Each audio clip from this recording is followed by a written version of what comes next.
El vocal de la Judicatura, Javier Muñoz, reaccionó un mes después de la polémica sesión en la que estaba en aparente embriaguez. Samantha. ¿Qué tal, Alejandra? Y veamos la justificación del funcionario y su reacción a uno de los procesos penales en su contra.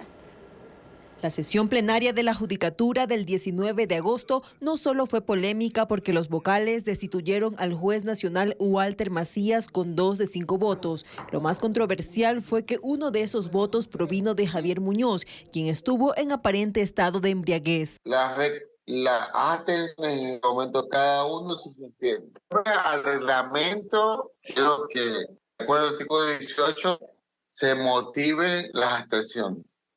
Un mes después, el vocal justificó sus balbuceos. Vocal, ¿en aquella sesión usted estaba en estado de embriaguez? No, para nada, para nada. Yo tenía un tema médico de mis muelas, anestesia. Muñoz es quien ha secundado al presidente Wilman Terán en las decisiones que intentaron apartar de su cargo al juez Macías, quien lleva el proceso penal contra otros 2 vocales señalados por tráfico de influencias, Maribel Barreno y Juan José Morillo. En ese camino hicieron de la justicia un espectáculo, pero también cometieron otras posibles infracciones por las que son investigados 4 vocales y serán procesados. En este caso, obstrucción a la justicia, aunque Muñoz lo desestimó este lunes tras rendir una declaración en fiscalía. ¿Formulación de cargos de qué? Si les estoy explicando que eso no tiene pie ni sentido, está ilógico. Por todas estas acciones, las instituciones nominadoras retiraron su respaldo. La Corte Nacional a Terán, la Presidencia de la República a Muñoz, la Fiscalía a Maribel Barreno y la opinión pública al Consejo de la Judicatura. Bueno, sin duda el Consejo de la Judicatura continúa en el ojo del huracán y ya hay fecha y hora para la etapa preparatoria de juicio contra 2 de sus vocales por presunto tráfico de influencias. Sí, mientras la Fiscalía General avanza en su investigación por obstrucción a la justicia contra 4 de los vocales del Consejo de la Judicatura. Carlos. Fernando, Samantha, muy buenos días. De todo ello vamos a hablar, además de muchos temas más, con el restituido juez de lo penal, doctor Walter Macías, a quien le damos la bienvenida a Contacto Directo. Doctor, ¿cómo está? Muchas gracias, buen día y por la invitación. Bien, empecemos por lo último, doctor. Usted ha fijado fecha y hora para la etapa preparatoria de juicio en contra de los vocales de la Judicatura, Juan José Morillo y Maribel Barreno. Además, en contra del juez Vladimir Jaya para este viernes a las 8:30 de la mañana. La Fiscalía los acusa de tráfico de influencias en el caso de la expresidenta de la Asamblea, Guadalupe Llori. Entiendo que no habrá más dilaciones para avanzar en ello. Sobre eso entenderá la ciudadanía que por mi imparcialidad únicamente lo que puedo referir es que sí, efectivamente, reintegrado a mis funciones, es un trámite procesal normal en el cual debo señalar a la audiencia y se escuchará lo que manifieste la Fiscalía General del Estado y las personas procesadas. Porque adicionalmente usted también citó a defensores públicos en caso de que no vayan los abogados. Claro, es una garantía constitucional también citar a la Defensoría Pública en caso de que no concurran los defensores privados. Doctor, el hecho de que la vocal Maribel Barreno tenga medidas de protección por supuesto acoso de parte de la fiscal, ¿le impide estar presente en la audiencia? Esa estimación deberá resolverse en el momento que se presente la audiencia, puesto de que oficialmente no conozco nada al respecto. Entiéndase que estoy recién reintegrado a mis funciones y todo lo que sea procesal de este caso y de todos los casos que esté en mi conocimiento, recién los entenderé y atenderé en el momento que se presenten en audiencia. Pero por la magnitud del caso, los 2 vocales y el juez deberán estar presentes en toda la etapa del juicio. Eso es lo que se debería esperar, más allá de la preocupación que ha mostrado la vocal por el asedio supuesto de la Fiscalía. Bueno, el ámbito procesal de COIP, y esto es solamente una forma genérica de expresarlo, estima de que pueden estar presentes, como no la única situación en la que se estima que deben estar realmente presentes las personas procesadas es en la etapa de juicio. Pueden estar presentes sus abogados defensores en todo caso, pero es un derecho y una garantía de ellos de estar presentes en las audiencias. ¿Hay peligro de fuga de alguno de los implicados, doctor? Habría que resolver eso en el proceso. Entiéndase que no he estado en todo el proceso penal. Claro. Ustedes habrán visto cuáles son las circunstancias. Si se los halla culpables, ¿cuántos años podrían enfrentar de prisión? Esa determinación tendría que establecerla el Tribunal de Juicio. Yo solo soy juez de instrucción y tendría que resolver en mérito de lo que se exponga. Entiéndase que por la imparcialidad no podría referirme mucho al proceso. Ni siquiera decir de 1 a 3 años, nada de eso.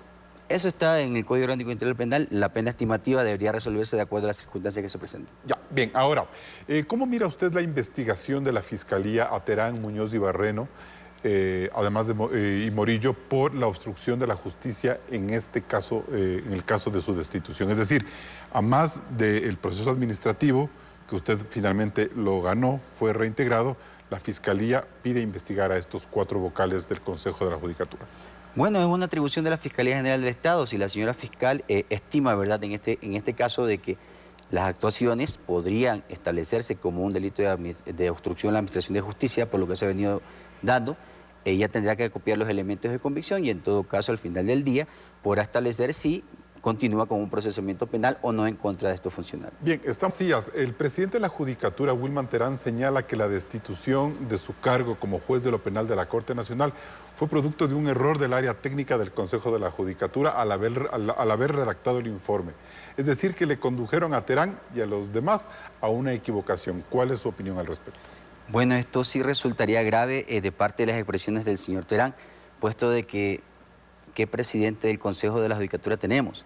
Créame que es preocupante, puesto que si así se adopta esta resolución, ¿qué habrá pasado con las demás resoluciones que ha adoptado hasta el día de hoy el Consejo de la Judicatura? Quiere decir que no solamente en esta puede haber ocurrido o pueden haberle conducido un error, sino en todas las demás anteriores. Incluso a la suspensión suya de mayo. Inclusive la suspensión que los jueces de la Sala Anticorrupción, en una resolución que la respeto pero no la comparto, han establecido que no ha cometido una cuestión de inseguridad jurídica. Sin embargo, se va evidenciando inclusive sobre la cuestión del alargue de los periodos de los demás jueces de la Corte Nacional. Sí, porque además sí llama la atención que ahora diga que le indujeron error cuando semanas atrás explicó perfectamente cómo funcionan las matemáticas en el Consejo de la Judicatura, ¿no? Cuando 2 es más que 5, y eso él lo ha defendido hasta que les tocó pedir disculpas. Y no solamente eso, también dentro del proceso disciplinario también él ni siquiera tiene conocimiento ni sabe qué fue lo que se ventiló. Eso es lo preocupante. No sabe ni lo que firma. Entonces, al final del día, ahora, de lo que se escucha, pretende hacer que en esa suerte de error, no solo de las áreas técnicas, sino del mismo, que las sesiones sean confidenciales y reservadas, es lo que se estima a nivel público. Y eso es lo que va a ocurrir el día de mañana, ¿no es cierto? Me parece que es el día de hoy o mañana que ha convocado a una sesión para hacer reservadas estas reuniones. Pero es preocupante, porque sistemáticamente, inclusive la jueza constitucional que vio mi última acción de protección, determinó que el Consejo de la Judicatura tiene esta suerte de hacer una forma sistemática de acomodar los reglamentos a sus pretensiones. Pero a ver, para que la gente nos entienda, si se aprobara nuevamente este protocolo de confidencialidad para las sesiones de la Judicatura, por ejemplo, nadie hubiera sabido qué ocurrió en esa sesión en que le destituyeron. Entonces no hubiéramos estado debatiendo aquí ni del estado de supuesto de embriaguez de un juez, ni de los malos cálculos aritméticos de la mayoría. A ver, es más grave, porque en el reglamento de sesiones del Pleno, que ya lo reformaron inclusive en julio de este año, se establece que se puede declarar un punto del orden del día o la sesión del Pleno de forma reservada y confidencial. Es decir, se convoca a la sesión del Pleno y también se instala, y en ese momento por mayoría calificada del Pleno se puede determinar que se puede hacer confidencial o reservado este punto. Pero la ciudadanía ya sabe que se ha convocado y ya sabe qué es lo que se va a tratar. ¿Qué es lo que se pretende con esto? Que ni siquiera se hagan públicas las convocatorias, que todo se haga en reserva y ni siquiera la ciudadanía entienda que se va a tratar en un punto del orden del día. Y más grave aún todavía, que posteriormente, aun cuando hayan hecho todo esto, ni siquiera se le da acceso a la ciudadanía a las grabaciones de audio y video. O sea, este tipo de sesiones, según este protocolo que se pretende aprobar, no tendría ningún tipo de control social. Exactamente, es un blindaje absoluto a todas las actuaciones indebidas que ha venido efectuando el señor Terán. Bueno, veamos cómo avanza eso, pero más allá de ese tema, y ya volviendo a su caso particular, doctor Macías, ¿por qué Wilman Terán y Javier Muñoz le tienen a usted entre ceja y ceja? De lo que yo he determinado en todos los medios y he podido evidenciar es una suerte de agenda propia. Ellos, al final del día, lo que he evidenciado es que con el asocio de las personas que están involucradas y sentenciadas en el caso de Las Torres, crean esta suerte de procesos administrativos disciplinarios falsos, fraguados. Entiéndase que esta denuncia por la destitución fue presentada por el señor Esteban Celi de la Torre, sentenciado en el caso de Las Torres. Actualmente ha presentado otra denuncia ahora el señor Pablo Flores Cueva, también sentenciado por el caso de Las Torres. Entonces hay una coincidencia que la trama de corrupción del caso de Las Torres ahora está atacando a la Administración de Justicia. Es decir, básicamente usted responsabiliza a los involucrados en el caso de Las Torres en todo este proceso de persecución judicial en su contra. Claro, ahora han extendido su trama de corrupción a los vocales Muñoz y Terán, que están en el Consejo de la Judicatura. Y el hecho de que usted tenga en sus manos, por ejemplo, velar porque el Tribunal de Ejecución obligue al cumplimiento de la sentencia en el caso Sobornos y obligue al expresidente Correa a pagar por las multas que se le aplicaron en esta sentencia, o también por la apelación, bueno, usted ha dicho ya del caso Torres, que vincula al excontralor Pablo Celi, o por el caso Balda, que está pendiente de avanzar, toda vez que el expresidente de la República no ha venido al país. Es decir, aparte del caso Las Torres, ¿cree usted que estos otros casos también enrarecen su situación en la Corte Nacional de Justicia y tiene la persecución directa de Terán y de Muñoz? Bueno, lo que se evidencia hasta este momento es que los señores Terán y Muñoz tienen una agenda propia y se verifica con las resoluciones que inclusive adoptan por parte del Consejo de la Judicatura. Son solamente los 2 de 5 que están adoptando resoluciones y si se percata la ciudadanía, todo pleno en su mayoría se evidencia con resoluciones que van dirigidas no a mejorar la administración de justicia, sino a ver cómo sacan sí o sí a Walter Macías. Y ya se vuelve una película que cansa a la ciudadanía, porque en cada día solamente se saca, por ejemplo, esta resolución de la confidencialidad.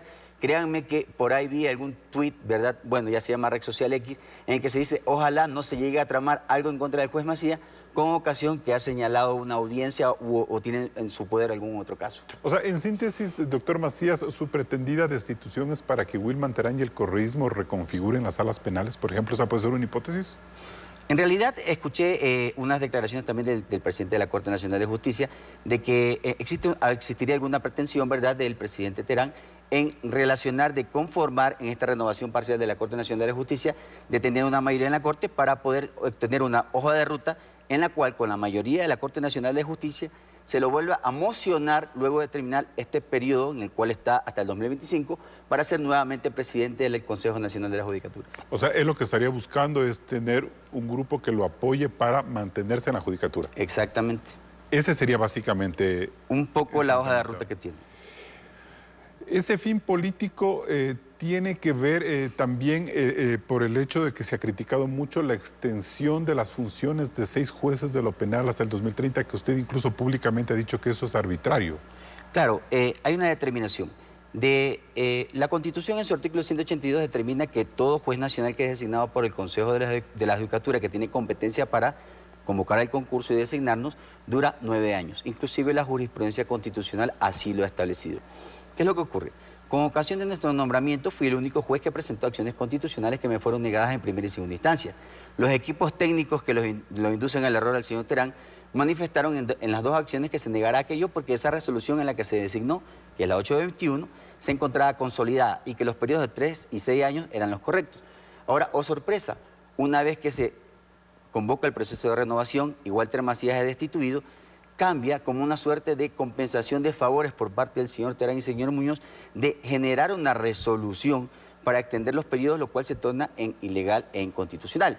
Al final del día, presenté una acción extraordinaria de protección y únicamente la Corte Constitucional debería ser quien se pronuncie si en realidad estos periodos deben durar hasta el 2030 o fenecer en 2024. La Corte Constitucional tiene que deshacer o ratificar lo que hizo la Judicatura. Exactamente, inclusive tengo conocimiento que sobre esa resolución que extiende los periodos van a presentar en estos días una acción de inconstitucionalidad. Doctor Macías, después de todo lo visto, ¿cree que el correísmo y el Partido Social Cristiano tienen un lobby dentro de la Judicatura y algunos jueces de la Corte Nacional de Justicia? Esa parte no me correspondería porque es una cuestión subjetiva, pero ya tendría que responder en ese caso el señor Terán, porque lo que sí se avisora es que él sí tiene una agenda propia dentro de la Administración de Justicia. Que usted más bien lo relaciona con temas políticos para quedarse en la Judicatura. Exactamente. Hasta ahí es su lectura. Pero, doctor, en la Corte Nacional de Justicia, al interior, ¿quién mocionó el nombre de Wilman Terán? Alguien tiene que hacerse responsable de su... Claro, hay que hacer un recuento. Relaciones públicas. Hay que hacer un recuento respecto de aquello y hay que ser honestos también en estas actuaciones. Al final del día, cuando ya se logra un consenso de que la terna sea propuesta por el Pleno de la Corte Nacional de Justicia, se evidencia de que sean magistrados de la Corte Nacional. No estaba de acuerdo yo en aquello, y mucho menos de que fuera Wilman Terán. Inclusive yo soy el único de los jueces que no votó ni que fuera la terna conformada por magistrados de la Corte Nacional, ni que estuviera Wilman Terán. ¿Quién propuso el nombre de Wilman Se conforma Terán? la terna y el nombre de Wilman Terán, hay que decirlo, lo mociona y lo propone, inclusive hace más atrás, la compañera Daniela Camacho de la Sala Penal de la Corte Nacional de Justicia. El nombre de Luis Rivera lo propone el magistrado Byron Guillén desde semanas atrás. Y el nombre de Mercedes Caicedo produce por una suerte que en realidad sí me parece correcto, ¿verdad? Y debe ser siempre al contrario, de que esté siempre en una terna una mujer, por la alternabilidad, y en realidad las mujeres son mejores gerentes en esta cuestión de administración de justicia inclusive. Pero al final del día, cuando ya se vota, se envía esa terna, se envía primero al señor Terán, pero ahí sí, luego de que la Corte Constitucional decidió que esa terna era que la tenía validez jurídica, la responsabilidad recae en el Consejo de Participación Ciudadana, quien escoge a Wilman Terán. Ya, pero ahora, ¿cómo mira usted toda esta agenda de arrepentimiento, de contrición que ha hecho el presidente de la Corte Nacional, Iván Saquicela, frente al caso Wilman Terán? ¿Eso se justifica? ¿No habría que pedirle mayor rendición de cuentas a Saquicela y a la Corte por el nombramiento? ¿Acaso no conocían cómo era Wilman Terán? A ver, cuando se emociona la terna, ¿verdad?, se da una suerte de que los 3 candidatos eran elegibles para ser presidente del Consejo de la Judicatura. Claro está que de mi parte, si me preguntan entre los 3, nunca estuve de acuerdo con que fuera Wilman Terán. No tengo mucha estimación en que también pudo haber sido Luis Rivera. Me parecía una... Si no había otra oportunidad de mandar otra terna, me parecía buena candidata Mercedes Caicedo, inclusive por ser mujer. Me imagino que... Pero usted votó en contra de eso. No, no voté ni siquiera por esa terna, no estuve en esa sesión. Yo no estaba de acuerdo con que se enviara una terna así. Entonces, ¿qué es lo que ocurre con eso? ¿Y el resto de jueces sí? Sí, los jueces que estuvieron de forma unánime, inclusive el presidente lo ha manifestado. Entonces, y hay un acta sobre eso. Ya es más claro por qué está usted entre ceja y ceja de Wilman Terán. Lo que pasa es que al final hay que tener en claro algo. No es una posición en contrario a lo que decía el Pleno de la Corte, porque hay que establecer un horizonte de que siempre hay que ir avanzando para propender mejorar la justicia. Pero si no estamos de acuerdo en cuestiones que no tienen relación con lo que la ciudadanía también a veces necesita que nosotros irradiemos, no puedo votar a favor de esas cuestiones. Ahora, ¿hay la posibilidad de que usted tome acciones en lo particular contra todo lo que ha hecho la Judicatura en su caso, o es suficiente que el tema se diluya desde la, mejor dicho, se diluya o avance desde la investigación de la Fiscalía, doctor? Bueno, al final también estoy esperando la sentencia por escrito de la señora jueza constitucional, que hasta el momento, en materia de garantías constitucionales, la sentencia de forma oral también tiene fuerza, ¿verdad?, para que sea cumplida como la ha hecho hasta este momento el Consejo de la Judicatura. Marca también un hito porque no los he visto nunca que hayan cumplido de alguna manera esto, y ya veo por qué es, porque ahora la culpa es de la vaca y le endilgan la responsabilidad a las áreas técnicas, que no son otra cosa que los subdirectores nacionales, que inclusive los expulsan del Consejo de la Judicatura. Pero usted como persona afectada. Claro, esperando la sentencia a ver hasta dónde abarca la reparación que me otorga la señora jueza, también tengo la oportunidad para ejercer situaciones de daño moral inclusive. Perfecto. Bien, doctor Walter Macías, juez penal de la Corte Nacional de Justicia, gracias por estar con nosotros en contacto directo. Gracias a ustedes por la invitación. Alejandro.